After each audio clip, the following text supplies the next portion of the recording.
Smart glasses are supposed to be one of the hot things for the future. Wouldn't it just be awesome if your everyday glasses that you wear for improving your vision, or your sunglasses, or even your fashion glasses that you wear every day would improve your life? If those would be smart, you could just wear them every day and they would augment the world for you.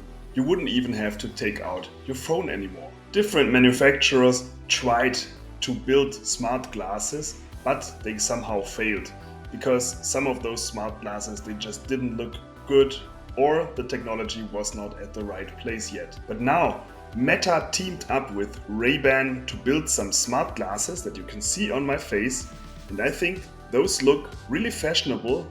You couldn't even distinguish them from normal glasses. So I bought a pair of those and I bought it myself. This is not a sponsored video in any case. This is just my personal opinion and I will tell you more about it in this video. And then I also built an awesome addition to those smart glasses, which allows me to control my smart home with Home Assistant via those smart glasses. Let's jump right in. Smart home maker, rock the beat. Innovation at your feet. Build it up, don't complicate. Home solutions, you're the mate. First of all, I would like to give you a very brief introduction into the features of these smart glasses. Well, these smart glasses are equipped with a small camera at the front and with an LED at the front that also indicates whether the camera is running, so whether you are actually taking a picture or also recording a video at the moment.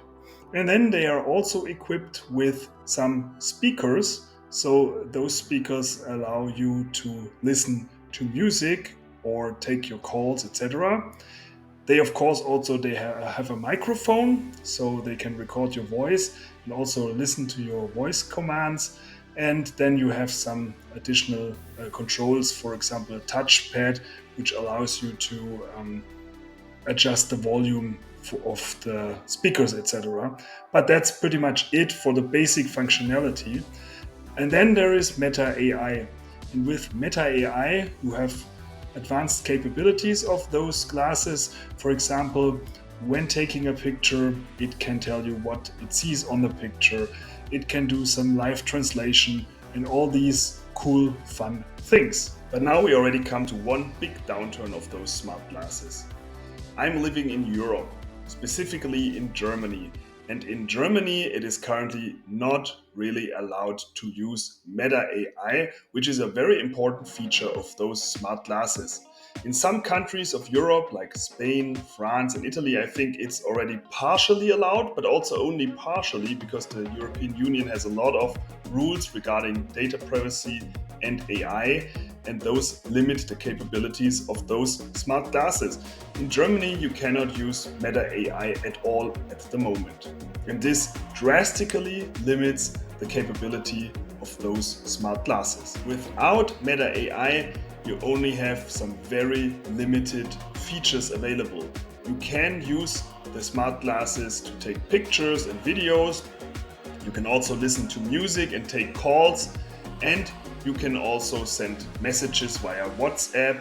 You can also post pictures and live streams via Instagram and Facebook, but that's pretty much it. All the cool AI stuff that make these smart glasses actually so fascinating is not available at all.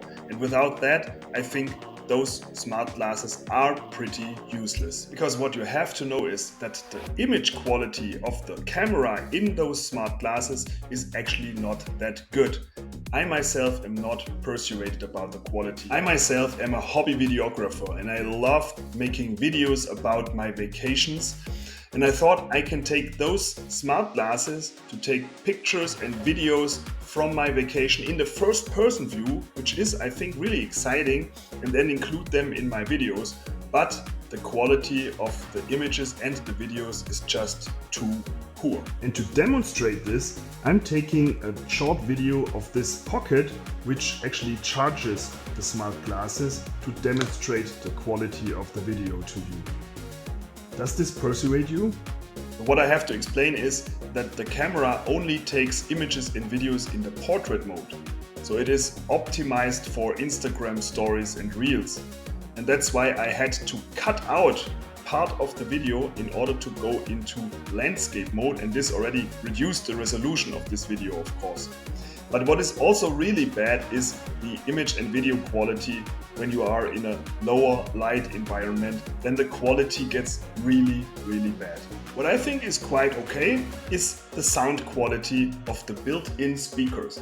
They're like some small speakers built in to the smart glasses, and they will directly send the sound into your ears. But as those are really speakers, you can listen to them if you are walking by the person, and if you have your call or your music on a very high volume level, people walking by you can actually listen a little bit to what you are listening to. So at the moment, my conclusion is that it's not worth buying those smart glasses in Germany, for example, where Meta AI is not yet available. I think with Meta AI, those smart glasses can really be a game changer, because if you can use the built-in camera to see what's happening in front of you, and the AI can instantly tell you what you can see on the picture, for example, or the glasses can do live translation directly into your ear, I think this is really awesome. But without Meta AI, those smart glasses are really not that smart. And because the image quality is not that good, it's also not a big benefit to use them as a camera, for example. But wait, there is more. I wanted to overcome those limitations of those smart glasses, and I wanted to build actually my own AI for the smart glasses, and also wanted to be able to control my smart home with those smart glasses. I came across a post of Ryan Steckler, who actually explained how he used the built-in WhatsApp messaging functionality to integrate the smart glasses into Home Assistant. The idea is quite simple. You can build a WhatsApp bot based upon Home Assistant Assist, which is the Home Assistant built-in voice assistant, and this WhatsApp bot can be talked to via WhatsApp messages from the smart glasses. So you can send messages from your smart glasses with your voice to your Home Assistant Assist, and it can even respond back by sending you a WhatsApp message. Ryan's post was not yet so detailed, so that it really in detail explains how you can do it. So that's why I thought I can make a video about this and explain to you how you can build this yourself. And the cool thing is, as soon as you have built up this WhatsApp bot for Home Assistant, you can talk to it also just via classic WhatsApp messages and not only via your smart glasses. Let's start with a short demonstration on how it works. I have prepared 3 example use cases. Use case 1 is controlling your smart home. Use case 2 is requesting some sensor values from your smart home. And use case 3 is asking a general question to the AI behind your chatbot. And be aware that this is not part of the smart glasses. This is just a microphone that I have attached so that you can also listen to what the smart glasses are responding. Hey Meta, send a message to my home, turn on the office tiles. Message to my home says, turn on the office tiles. Ready to send? Yes. Sending message.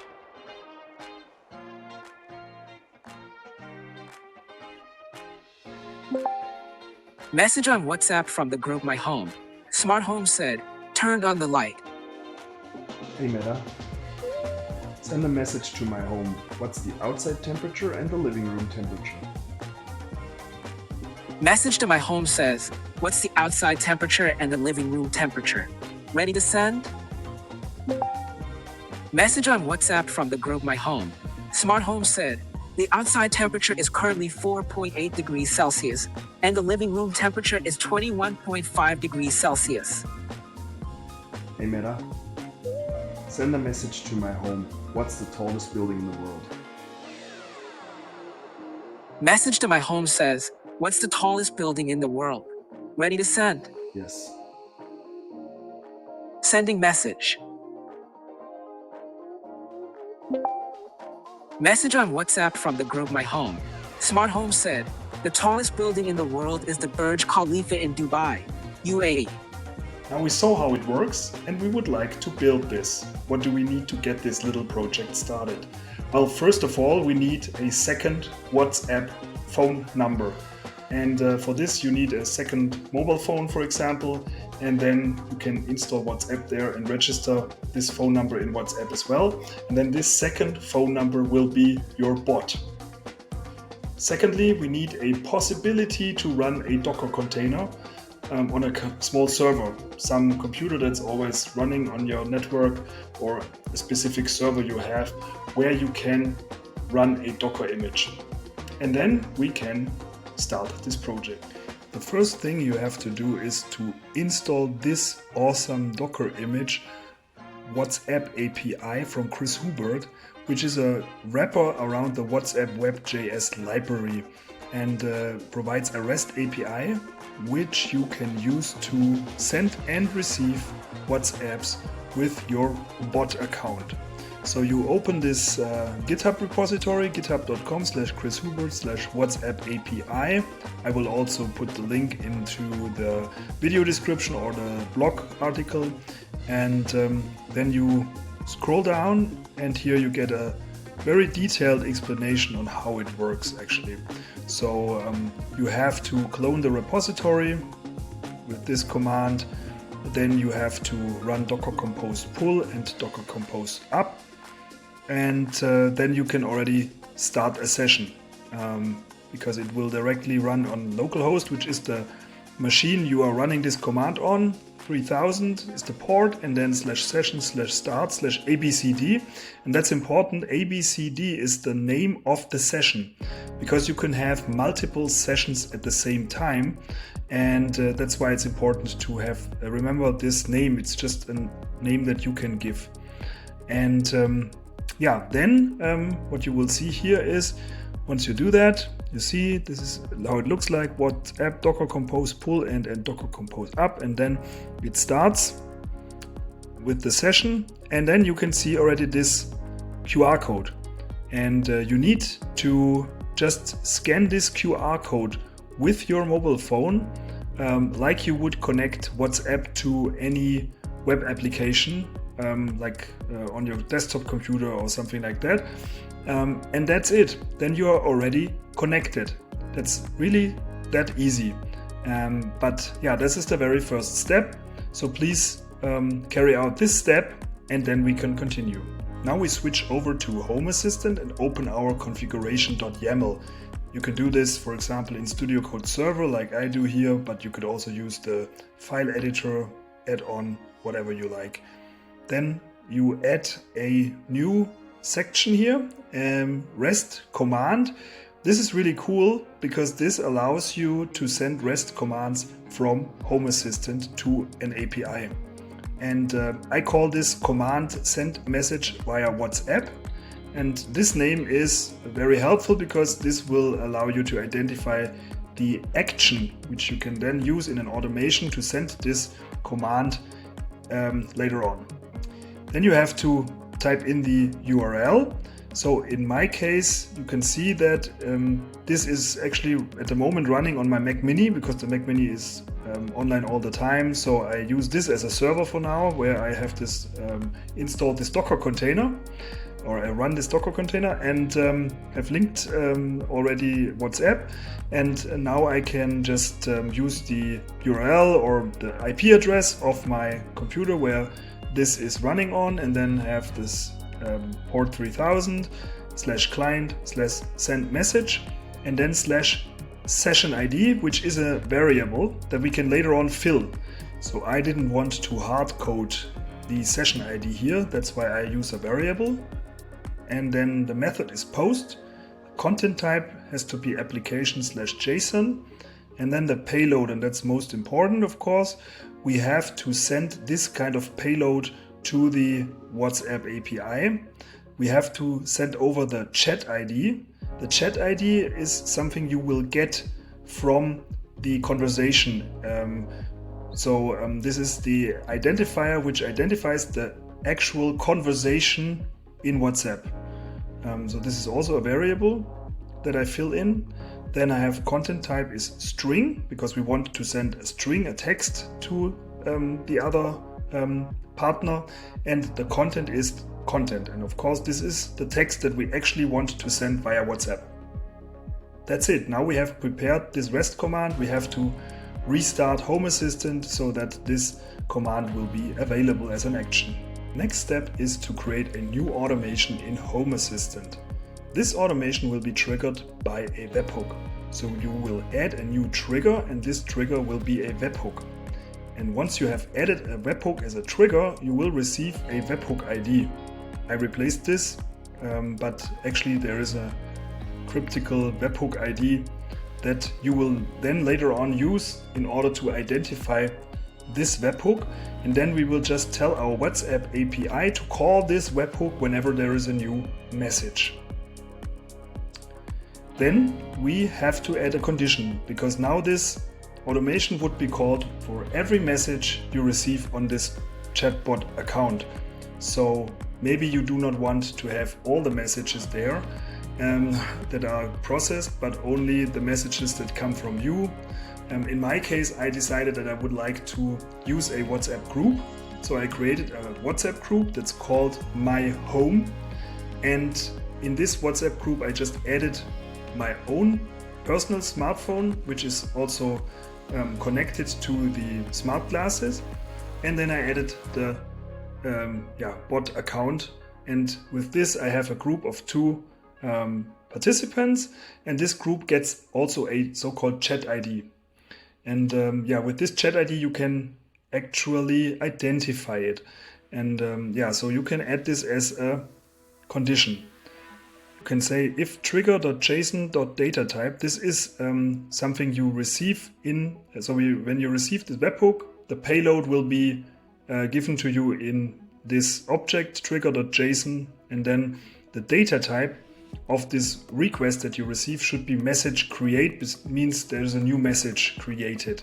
And then the second condition is that actually the remote ID is my ID, which is my chat ID. So this is the group ID to make sure that it only listens to messages from this group. And one more thing is that I said I didn't want to listen to messages from myself. This is important because when you respond back later on to your group, this message would also come in here, and then it would be also processed, and this will lead to an endless kind of circle, because you will send a message first to your group, then your Home Assistant and your bot will actually respond, and then this response will come in here as well as a new message, and it will be processed again and again and again. So we would have an endless loop. That's why it's very important to make sure that messages that come from yourself, which in this case is the chatbot, will not be processed. Only messages that come from the remote person like me, my personal account, that should be processed.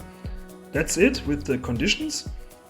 And now we perform conversation process, which means we call the assist, or in this case actually I chose OpenAI conversation, and for OpenAI conversation I have configured that it uses Home Assistant Assist for controlling my smart home.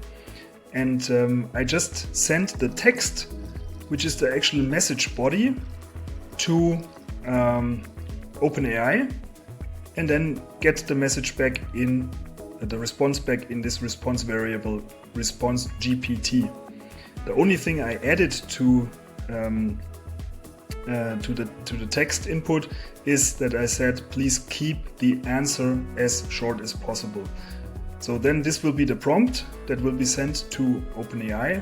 It's going to be the message body of the message that you sent to the chatbot actually, and then just add please keep the answer as short as possible, because the smart glasses usually only directly read out shorter WhatsApp messages, and for longer ones it first says you received a very long WhatsApp message from XYZ, do you want to read it out or something like that, and this causes another delay. So I try to keep the answers as short as possible.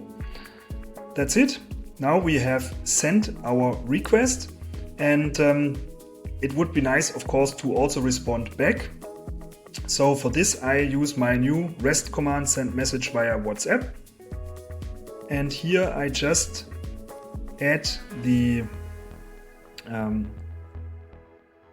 REST command is the action, REST command.send message via WhatsApp. Then the data is, content is response GPT, response speech, plain speech. So this is actually the plain text response from OpenAI.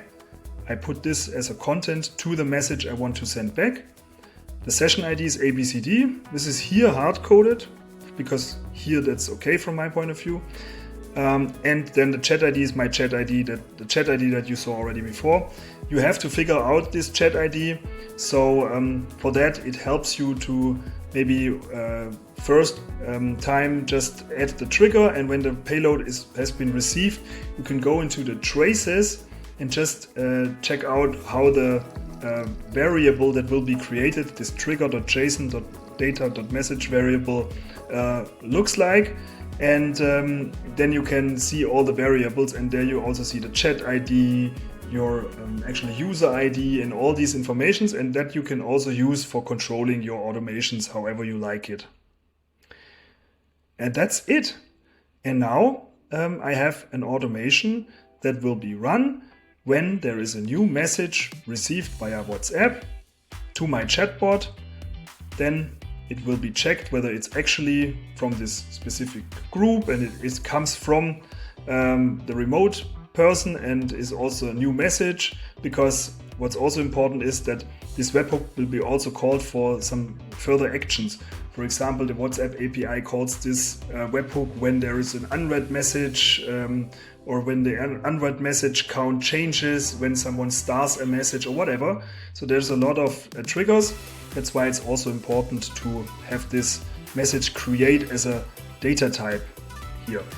And yeah, and then it sends your command to OpenAI, and then it responds back.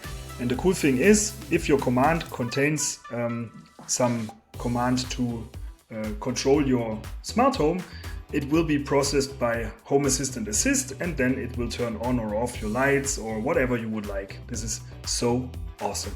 Now there's one last thing we have to do. We have to tell the WhatsApp API the actual webhook to be called when there is a new message or a new event coming up. And for this we go into our trigger, we click copy, which will copy the URL to your webhook URL to the clipboard. Then we have to go into our local working copy of this repository. I'll show it to you in this repository here, but you need to go into your local copy, because in this step here you cloned the repository locally to your file system. So you please open this folder in your file system, and then you go into the file dockercompose.yaml, and in this file you will find some environment variables, and there is this one variable that you have to set, and here you just have to paste the webhook URL you just copied. Then you just save this Docker Compose file and just have to once more go through this process of starting the Docker container. So you close your Docker container process, and then you just start it again. So you run this command again, and then you have to once more connect your smartphone account, your WhatsApp account, by starting the session, and that's it.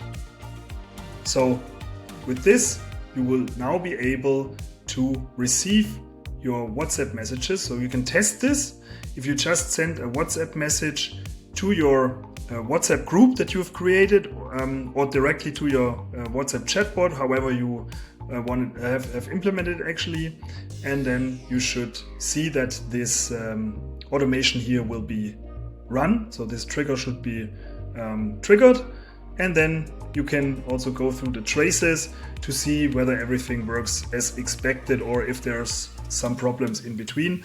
And this trace really helps you to understand what's going on. So you would see in which step the automation failed, and then you can also go into all of the variables, into the context of this actual this process step and understand what's happening there. This will help you to debug if it doesn't work. But you can always also contact me if you have any problems with this. I'm really happy to help you. I hope you liked this video, and if you are interested in learning more about my content, then please also follow my channel in order to be notified about my upcoming videos. Thank you and see you next time. Bye bye.